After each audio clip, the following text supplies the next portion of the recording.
Hello everyone, I welcome you all to our YouTube channel Learning at One Stop. आज मैं आपके साथ CTP के कल मैंने आपसे क्वेश्चन डिस्कस किए थे और आज हम सोशल साइंस के क्वेश्चन डिस्कस करने वाले हैं जो सीटेट लेवल 2 में आए थे। ये मेरा रियल एक्सपीरियंस था। इससे पहले मैंने एक और आपके लिए वीडियो अपलोड की है जिसमें मैंने CDP के क्वेश्चन डिस्कस किए थे। अभी तक जिन्होंने वो नहीं देखा है तो प्लीज एक बार जाके उसे जरूर देखेंगे। जिनके आगे एग्जाम्स आने वाले हैं उनके लिए ये बहुत हेल्पफुल सेशन रहने वाला है।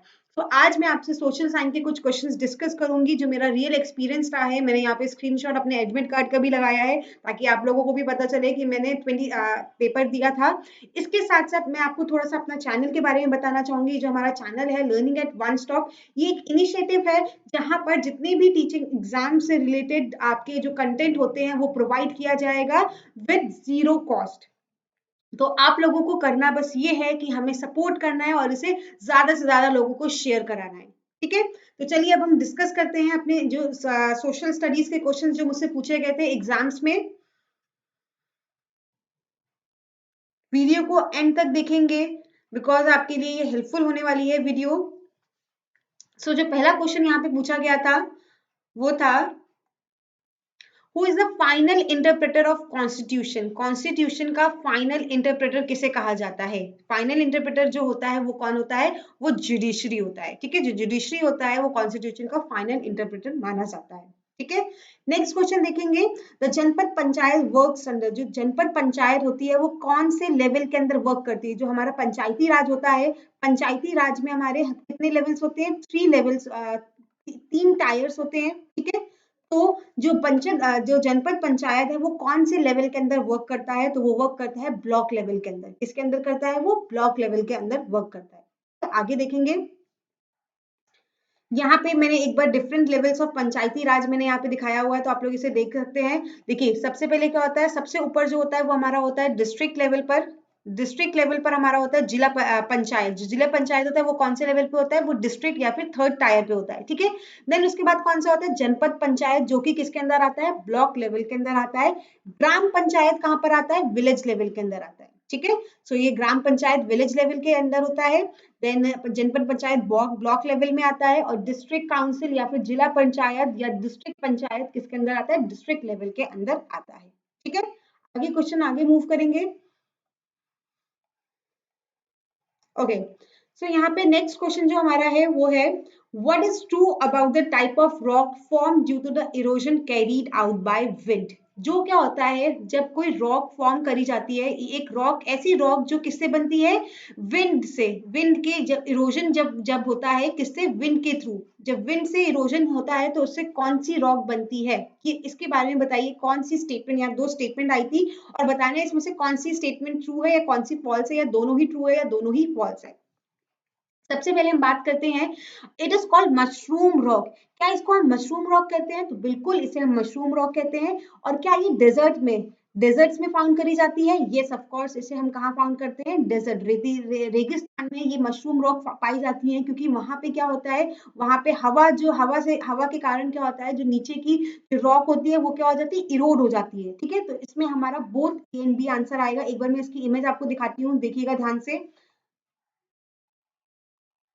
देखिए मशरूम रॉक को एक चीज ये भी ध्यान रखिएगा, क्वेश्चन इस तरीके से भी आ सकता है, इसको हम और भी क्या बोलते हैं? मशरूम रॉक को हम पेडेस्टल रॉक भी कहा जाता है। ठीक है, मशरूम रॉक में क्या होता है, यहाँ पे अगर आप देख रहे होंगे इसको मशरूम रॉक क्यों कहा जाता है? क्योंकि इसका जो स्ट्रक्चर है, जो इसका शेप है वो किस तरीके का होता है? वो मशरूम की तरह, मशरूम सबने देखे होंगे वेजिटेबल होता है तो उसकी तरह होता है। इसका क्या होता है, ये जो लोअर पार्ट है ये किससे इरोड हो जाता है? हवा से। हवा से ये इरोड हो जाता है। इसका देखिए because winds erode the lower section of the rock.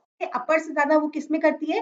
Lower section को करती है। और इस रॉक का क्या होता है, जो बेस होता है वो नैरो, नैरो मतलब पतला होता है, और जो टॉप होता है उसका वाइड, वाइड का मतलब चौड़ा होता है। ठीक है, तो इस तरीके की रॉक को हम क्या बोलते हैं? मशरूम रॉक और पेडेस्ट्रल रॉक। और ये कहाँ पे पाई जाती है? ये रेगिस्तान या फिर हम कह सकते हैं इसे डेजर्ट में ये वाली रॉक्स पाई जाती है।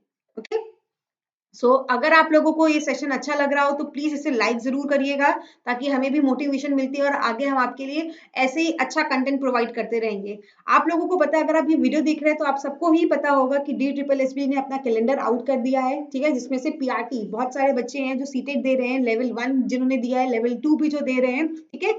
इसमें आपका सीटेट हो जाएगा। सीटेट होने के बाद आपके पास नेक्स्ट जो स्टेप होता है, यही KVS DSSB, ठीक है, इन सब चीजों में आप दे सकते हैं। लेकिन ऐसा नहीं है कि एग्जाम आपको पता चल गया सितंबर में हमारा या जुलाई में है तो हम 1-2 महीने पहले से शुरू कर देंगे। देखो 2022 जो है वो बम्पर वैकेंसीज टीचिंग के लिए आने वाली, लेकिन इसको आपके लिए स्टार्टिंग से ही आपको मेहनत करनी है। ऐसा नहीं कि आपका अगर आएगा जुलाई में या सितंबर में आएगा तो हम 1-2 महीने पहले से स्टार्ट करेंगे, क्योंकि कंपटीशन भी बहुत ज्यादा है। और इसके साथ साथ हम आपको सारे जितने भी मैथ्स रीजनिंग जैसे टॉपिक्स होते हैं बहुत इजी तरीके से पढ़ाने वाले हैं, ठीक है। तो इसको जरूर हमारे चैनल को सब्सक्राइब करिए, ताकि आपको हमारी जितनी भी न्यू वीडियोस हैं वो आपको मिलती रहे।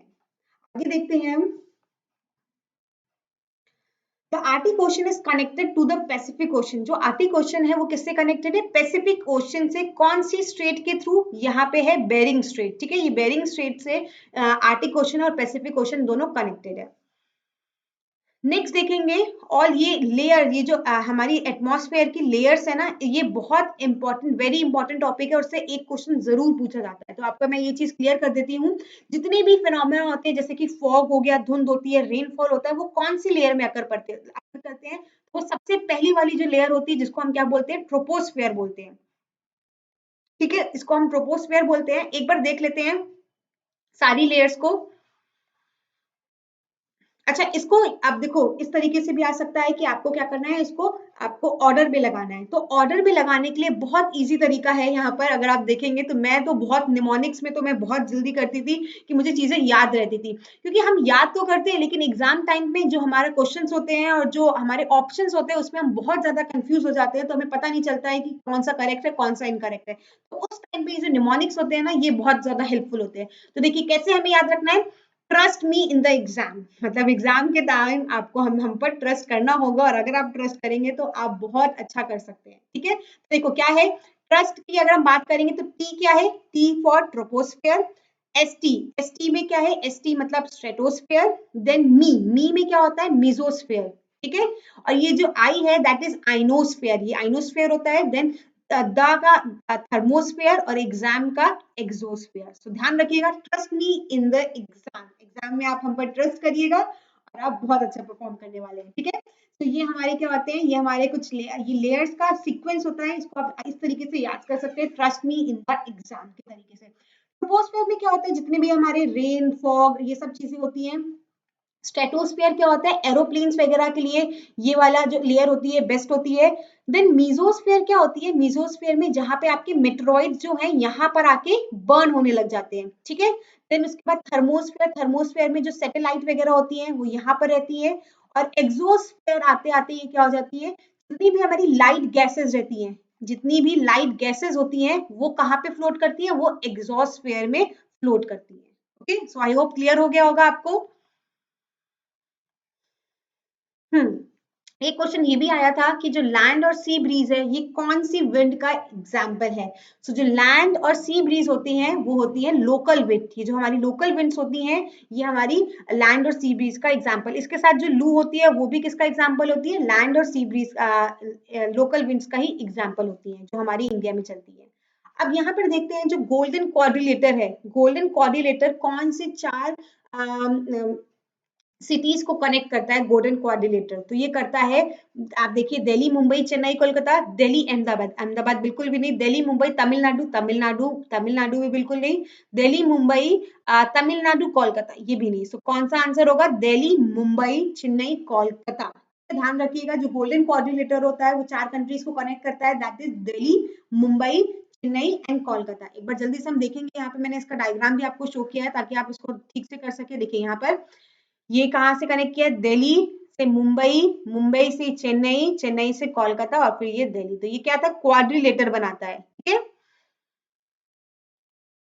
आगे देखेंगे, arrange the chronological order of Delhi सल्तनत। ये अगर मैं ऑनेस्टली बोलूँ तो इस क्वेश्चन में मैं बहुत थोड़ी सी कंफ्यूज हो गई थी, बट फिर जो मैंने न्यूमोनिक्स, जैसे कि मैंने आपको बताया है, मैं न्यूमोनिक्स बहुत ज्यादा करती थी, तो मतलब यूजुअली मैं क्या करती हूँ, न्यूमोनिक्स करके मैं ट्राई करती हूँ कि वो चीजें मैं याद कर लूँ, ताकि मुझे एग्जाम टाइम पे ये क्वेश्चन थोड़ा सा वो था, कंफ्यूजिंग था, लेकिन मैंने न्यूमोनिक्स की तरीके से याद किया था तो मुझे बिल्कुल हो गया। और आप बिल्कुल हंसेंगे नहीं, जो मैंने न्यूमोनिक्स इसमें किया था, इसका जो न्यूमोनिक्स है दैट इज गुड।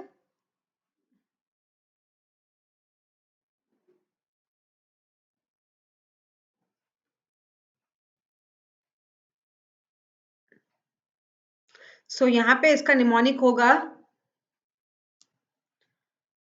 गुड़ खा तसले में। ठीक है, अब देखो मैं आपको बताती हूँ कैसे। गुड़, जी का मतलब क्या होता है, गुलाम। गुलाम होता है ना, तो ये क्या होती है, स्लेव। स्लेव डायनेस्टी, या फिर हम क्या कह सकते हैं, टर्किश, तुर्किश डायनेस्टी। ठीक है, हम स्लेव डायनेस्टी भी बोलते थे और इसको तुर्किश डायनेस्टी भी बोलते हैं। स्लेव का मतलब क्या होता है, गुलाम। गुलाम से में याद रखना है गुड़। गुड़ का क्या है, स्लेव। जी है तो जी का मतलब गुलाम, तो गुलाम से क्या होता है, स्लेव। ठीक है, के से क्या होती है, खलजी डायनेस्टी। टी से तुगलक। एस से, एस से आपकी होती है सैयद डायनेस्टी, और एल से होती है आपकी लोधी डायनेस्टी। हमें यहाँ पे इसको दिल्ली सल्तनत को क्रोनोलॉजिकल ऑर्डर में यहाँ पे इसको अरेंज करना है। ठीक है, तो यहाँ पर देखेंगे हम, तो ये टर्किश कहानी बिल्कुल ठीक है, खिलजी करेक्ट में है, तुगलक करेक्ट है, और लोधी करेक्ट है। यानी हमें पहला ही एग्जाम्पल, पहला ही ऑप्शन मिल गया, that is Turkish, Khilji, Tughlaq और लोधी। क्या याद करना है, गुड़ खा तसले में। ठीक है, ये थोड़ा सा फनी है आई नो, बट अगर आप इसे इसे लर्न कर लेंगे ना तो बिल्कुल भी नहीं भूलने वाले, वरना इनके बीच में मैं बहुत ज्यादा कंफ्यूज हो जाती थी ये दिल्ली सल्तनत में, बट आपको हमेशा याद रहेंगे। चलिए एक बार जल्दी से देख लेते हैं। देखिए टाइमलाइन देख लेते हैं दिल्ली सल्तनत की। दिल्ली सल्तनत सबसे पहले कौन सी डायनेस्टी आई थी, स्लेव, जिसको हम क्या और भी क्या बोलते हैं, तुर्किश, तुर्किश डायनेस्टी भी इसे कहा जाता है। ठीक है, ये तुर्किश डायनेस्टी है। देन फिर Khilji dynasty, Tughlaq dynasty, Syed dynasty, और फिर लोधी डायनेस्टी। ओके, नेक्स्ट देखते हैं, आगे बढ़ते हैं। हम्म, अब देखिए, जो where is the image of main deity place in the medieval period. Medieval period में जो टेम्पल्स, जो मंदिर बनाए जाते थे, उसमें जो मेन डाइटी, जो मेन मूर्ति होती थी भगवान की, उसको कहाँ पर रखा जाता था, कहाँ पे रखा जाता था, उन मूर्तियों को गर्भगृह में रखा जाता था। कहाँ पर रखा जाता था, गर्भगृह। ठीक है, नेक्स्ट देखेंगे, मैचिंग यहाँ पे हमें करनी है, खानका, दरगाह, सिलसिला, ईदगाह। तो देखो यहाँ पे आपको एक चीज आपको हमेशा ध्यान रखनी होती है कि जो चीज हमें सबसे पहले पता है ना, हम उसको पहले मैच कर लेंगे और देखेंगे, अगर उसके साथ कोई हमारा बन रहा होगा तो हम उसको उस तरीके से एक्स्ट्रा चीजें एक्सक्लूड कर देते हैं और हमें आंसर मिल जाता है। ठीक है, तो यहाँ पर दरगाह हमें पता है कि क्या होती है। दरगाह जो है वो सूफी सेंट की टॉम होती है। टॉम मतलब क्या होता है, उनकी कब्र। ठीक है, जो सूफी सेंट्स होते थे उनकी कब्र को हम दरगाह बोलते हैं। तो देखिए टू का क्या है, थ्री, तो टू का थ्री हमें यहाँ पर मिल गया। टू का थ्री ये नहीं, टू का थ्री ये नहीं, टू का थ्री नहीं। तो यानी बहुत इजीली हम इस तरीके से क्वेश्चन सॉल्व करते हैं, और मैंने भी अपने एग्जाम में ऐसे ही सॉल्व किया था। मैचिंग, दो तीन मैचिंग वाले क्वेश्चन आपको मिले थे, तो वहां पे जो चीज आपको सबसे पहले पता है आप उसको देखो और उस पर देखो, अगर और कोई ऑप्शन है तो ऑफकोर्स यही ऑप्शन हो जाएगा। एक बार देख लेते हैं। कानकास क्या होती है, असेंबलीज होती हैं। देन सिलसिला क्या होती है, जो स्पिरिचुअल जीनोलॉजिकल होते हैं उनको हम सिलसिला बोलते हैं। और ईदगाह क्या होती है, जहां पर मास प्रेयर क्या की जाती है, ऑफर करी जाती है, जहां पे एक साथ लोग होके प्रेयर करते हैं। ठीक है, प्रार्थना करते हैं। आगे देखेंगे, जो रोतवारी सिस्टम था तो उसके लिए वो क्या है, ट्रू इसमें से कौन सा है। रोतवारी सिस्टम जो था वो कहाँ पर था, साउथ में था। ये जमींदारी, आपको याद होगा, जमींदारी सिस्टम था, जिसको हम क्या बोलते थे यहाँ पे, जमींदारी, इसको हम परमानेंट भी बोलते थे। ठीक है, क्या इसको परमानेंट बोला जाता था। और साउथ के साइड से क्या होता था, रोतवारी सिस्टम कहा जाता था। इसको किसने डेवलप किया था, अलेक्जेंडर रीड। बिल्कुल भी नहीं, अलेक्जेंडर रेड ने बिल्कुल नहीं किया था, उसको मुनरो ने किया था। इसीलिए हम रोतवारी सिस्टम को और भी क्या बोलते थे, उसको हम मुनरो सिस्टम भी कहा जाता था। ठीक है, तो ये वाला गलत हो गया। Revenue was collected from individual rather than village headman, तो बिल्कुल सही है। यहाँ पे हम विलेज हेडमैन से ना लेकर किससे लेते थे, हम यहाँ पे इंडिविजुअल जो फार्मर्स होते थे उनसे रेवेन्यू, मतलब उनसे टैक्स लिया जाता था। विलेज हेडमैन वाले जो टैक्स कलेक्ट करते थे वो कहाँ से करते थे, वो महलवारी सिस्टम। अगर आपको याद होगा तो महलवारी सिस्टम में हम क्या करते थे, विलेज हेडमैन से, जो वहां के जो विलेज के हेड होते थे, सरपंच होते थे, उनसे जाके टैक्स कलेक्ट किया जाता था। लेकिन जो रोतवारी सिस्टम था वहां पे इंडिविजुअली टैक्स कलेक्ट किया जाता था, इंडिविजुअल्स के पास जाके टैक्स कलेक्ट किया जाता था। अच्छा, कॉटन मिल की अगर हम बात करें तो सबसे पहले कॉटन मिल कहाँ स्टेब्लिश करी गई थी, तो ये स्टेब्लिश करी गई थी बॉम्बे में। ठीक है, ये कहाँ स्टेब्लिश करी गई थी, बॉम्बे में। अच्छा, देखिए हमें यहाँ पे कॉन्टिनेंट को आइडेंटिफाई करना है, सेकंड लार्जेस्ट कॉन्टिनेंट। तो अगर आपको सेकंड लार्जेस्ट कॉन्टिनेंट पता है तो आपको सेकंड वाला जो ऑप्शन है वो रीड करने की जरूरत ही नहीं है, ठीक है। तो फर्स्ट हमारा एशिया है, सेकंड क्या है, सेकंड हमारा अफ्रीका है। लेकिन स्टिल एक बार हम देख लेते हैं जो ऑप्शन है, only continent through which Tropic of Cancer, Capricorn और इक्वेटर। ये आपसे एक अलग क्वेश्चन पूछा जा सकता है कि कौन सा ऐसा कॉन्टिनेंट है जहाँ पे ट्रॉपिक ऑफ कैंसर, कैप्रिकॉर्न और इक्वेटर तीनों ही मिलते हैं, तो वो है आपका अफ्रीका। हमेशा ध्यान रखिएगा, अफ्रीका एक ऐसा कॉन्टिनेंट जहां पे ट्रॉपिक ऑफ कैंसर, कैप्रिकॉर्न और इक्वेटर पास होते हैं, ठीक है। तो ये अलग से एक इस तरीके से भी क्वेश्चन पूछा जा सकता है आपसे। आगे देखेंगे महलवारी सिस्टम। अभी हमने जस्ट ये डिस्कस किया है कि महलवारी सिस्टम में क्या होता था, कौन टैक्स कलेक्ट करते थे। तो महलवारी सिस्टम में जो विलेज हेडमैन होते थे वो क्या करते थे, टैक्स को कलेक्ट करते थे।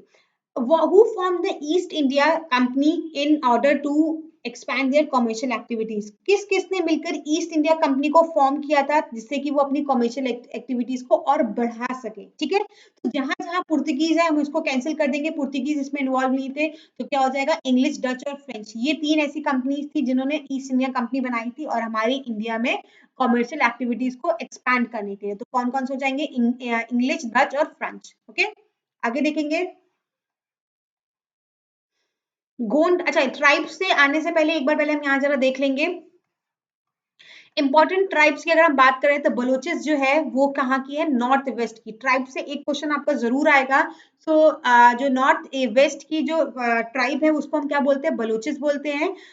वेस्टर्न हिमालयाज में कौन कौन सी है, कौन सी ट्राइब है, गद्दीज, गद्दीज है, ठीक है। पंजाब में अगर बात करें तो खोकर थी, लेकिन आज जो है लेटर गाकर्स जो है ये क्या बन चुकी है, इंपॉर्टेंट बन चुकी है। गोंड ट्राइब कहाँ कहाँ की है, छत्तीसगढ़, मध्य प्रदेश, महाराष्ट्र और आंध्र प्रदेश, ठीक है। ये क्या है हमारा, ये जो डेक्कन साइड है ये वहां पे है, छत्तीसगढ़, एमपी, महाराष्ट्र और आंध्र प्रदेश। चलिए अब हम क्वेश्चन देखते हैं यहाँ पे क्वेश्चन क्या पूछा गया है। सबसे पहले क्वेश्चन यहाँ पे पूछा गया है, ओहो एक सेकेंड, हाँ। सो गोंड ट्राइब्स कहाँ कहाँ की, अभी जस्ट हमने किया है कि ये कहाँ कहाँ की है। गोंड ट्राइब जो है वो महाराष्ट्र, मध्य प्रदेश और छत्तीसगढ़ है, ठीक है। महाराष्ट्र, मध्य प्रदेश और छत्तीसगढ़। आगे देखेंगे the name the largest and powerful tribe of north west part of India. North west part of India पे कौन कौन उस टाइम पे थे, उस टाइम पे थे बलोचिस, ठीक है। अभी हमने जस्ट किया है, एक बार फिर से देखिएगा यहाँ पर नॉर्थ वेस्ट में कौन से थे, बलोचिस थे, ठीक है। आगे देखेंगे, हाँ ये क्वेश्चन एक यहाँ पे नया क्वेश्चन पूछा गया था। यहाँ पे क्या है अगर आप देखेंगे तो जो हमारी एनसीईआरटी टेक्स्ट बुक्स हैं तो वहां पर इस तरीके के टेक्स्ट आपको बहुत मिलेंगे जो एग्जैक्ट सेम कॉपी करे गए हैं, ठीक है। तो यहाँ पे एक हमारा ये क्वेश्चन पूछा गया था, whose body was most charming being covered with the plenteous beauty of marks of hundreds of scars. क्योंकि बैटल्स में, जो बैटल्स में क्या कहते हैं जब लड़ाई करते थे तो उससे क्या होते तो उन स्कार्स को यहाँ पे एक किंग की ब्यूटी बताई जाती है, मतलब उनकी सुंदरता है कि जो जंग में जाते थे और लड़ाई करते थे और उससे जो उनको घाव मिलते थे वो क्या करते थे, उनकी ब्यूटी एक्सप्रेस करते थे। तो यहाँ पर प्रशस्ति, प्रशस्ति क्या होता था यहाँ पे उस टाइम पे किंग की प्रेज करने के लिए, उनकी तारीफ करने के लिए प्रशस्तियां बनाई जाती थी। तो ये जो प्रशस्ति बनाई गई थी ये किसकी प्रशस्ति थी, आपको यहाँ पे बताना है ये प्रशस्ति किसकी थी। तो ये किसकी प्रशस्ति थी, ये समुद्र गुप्त की प्रशस्ति थी। और किसने लिखी थी, जो समुद्र गुप्त की प्रशस्ति थी वो किसने लिखी थी, हरिसेना ने लिखी थी, ठीक है। हरिसेन ने इनकी प्रशस्ति लिखी थी, ओके। सो इस तरीके के क्वेश्चन आपसे पूछे जा सकते हैं। तो जो एनसीईआरटी में जो टेक्स्ट गिवन है, बीच बीच में जो टेक्स्ट गिवन होते हैं उसको आप बहुत अच्छे से करिएगा। आगे देखते हैं नेक्स्ट जो हमारा क्वेश्चन है दैट इज 300 ईयर्स अगो जो हरप्पा और मोहनजोदाड़ो था वो क्या हो गया था, जो हरप्पन सिविलाइजेशन था या इंडस सिविलाइजेशन ये एंड आ गया था, मतलब खत्म हो गया था। तो उसके पीछे का रीजन क्या बताया गया था, रिवर सूख गई थी, ठीक है। ओवर ग्रेजिंग की वजह से सॉइल थे वो डिस्ट्रॉय हो गए थे, मतलब जो सॉइल का था वो पूरा डिस्ट्रॉय हो गया था, तो ग्रेजिंग के लिए बचे नहीं थे, तो जिसकी वजह से एनिमल्स वगैरह मर गए थे। तो और धीरे धीरे वो वहां पे एंड का रीजन बन गया, तो बिल्कुल ठीक है। Deforestation and flood, of course वहां पे वो चीज आ सकती है, डिफोरेस्टेशन एंड फ्लड, तो ये हो सकता है। अच्छा, यहाँ पर जो राइवलरी की बात आ रही है, ऐसा हमें कुछ जानने को नहीं मिल रहा था कि कोई इंटरनल राइवलरीज दो सिटीज के बीच में होके जो पूरा इंडस सिविलाइजेशन था या हरप्पन सिविलाइजेशन था वो खत्म हो गया था। तो इसमें से कौन सा रीजन नहीं था, विच वन इज, यहाँ पर देखिए क्या पूछा गया, इनकरेक्ट था। तो इनकरेक्ट कौन सा है, डी वाला जो है उसको हम इनकरेक्ट कंसीडर करेंगे, ठीक है। आगे दो क्वेश्चन, 20 क्वेश्चन हैं, आगे हम और जल्दी से देख लेते हैं यहाँ पर। For creating an effective administration practice in India, which of the following was adopted by British government? British government ने एडमिनिस्ट्रेशन को ठीक तरीके से चलाने के लिए इसमें से क्या अडॉप्ट किया था? सर्वे अडॉप्ट किया था? नहीं। Exploiting native population? नहीं। Military expedition? नहीं। उन्होंने क्या किया था? Land revenue collection, practice of land revenue, जिसमें उन्होंने परमानेंट सेटलमेंट, महलवारी सेटलमेंट और किसकी बात करी थी? रोतवारी सेटलमेंट की बात करी थी, जिसमें इन्होंने सारे रेवेन्यूज का बताया था। ठीक है, तो इसका आंसर क्या हो जाएगा? D is the correct answer. आगे देखेंगे, ये लास्ट क्वेश्चन है इस सेशन का। आई होप आप लोगों को सेशन अच्छा लगा हो। अगर सेशन अच्छा लगा हो तो प्लीज इसको शेयर करिएगा और अपने फ्रेंड्स को इसको लाइक करिएगा और अपने फ्रेंड्स को शेयर भी करिएगा। टू मेन सिस्टम इंडिगो, देखो उस टाइम पे क्या इंडिगो कल्टीवेशन इंडिया में कराया जा रहा था। इंडिगो मतलब क्या होती है? जो नील होती है, ठीक है, जो नील होती है उसका क्या कराया जाता था? कल्टीवेशन को उगाने के लिए यहाँ पे दो सिस्टम करे गए थे। तो उन दो सिस्टम का नाम क्या था? निज और किच, निज और रोतरी, निज एंड झूम फार्मिंग, निज एंड खारिज। इसमें से ये तीनों नहीं थे, कौन सा था? निज एंड किच जो था, ये इस दो तरीके के सिस्टम थे। तो आई होप आप लोगों को ये सेशन अच्छा लगा हो, और अगर सेशन अच्छा लगा हो तो प्लीज इसे ज्यादा से ज्यादा तक लोगों को शेयर करिएगा। और जैसे कि मैंने आपसे कहा है कि ये जो नया साल है, इसमें आपको अपनी सीट एक पक्की करनी है, चाहे वो रीडिपीएलएसबी हो, केवीएस हो, किसी भी गवर्नमेंट एग्जाम में। तो इसके लिए आपको हमारे साथ जुड़ना होगा और हमारी जितनी भी वीडियोस आएंगी उसको प्रॉपरली आपको फॉलो करना होगा। हम आपको बिल्कुल सही तरीके से गाइडेंस प्रोवाइड करेंगे और इस साल आपको नौकरी लगवा कर ही रहेंगे। Till then, good bye, see you soon.